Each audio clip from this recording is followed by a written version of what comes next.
Sure, absolutely.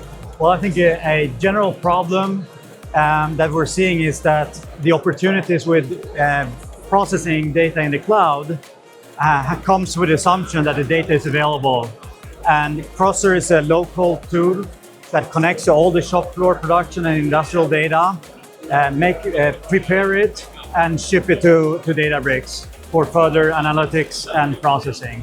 The concept of low code makes it super easy for both OT and IT team to collaborate and move much faster.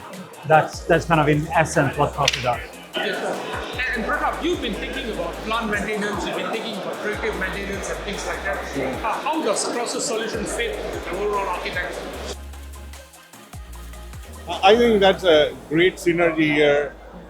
Means bringing the data is a fantastic thing, and then how we complement it is basically by our pre-configured information model. So what we have done at Celebal is that we have built the IT OT models, right? We can consume this data.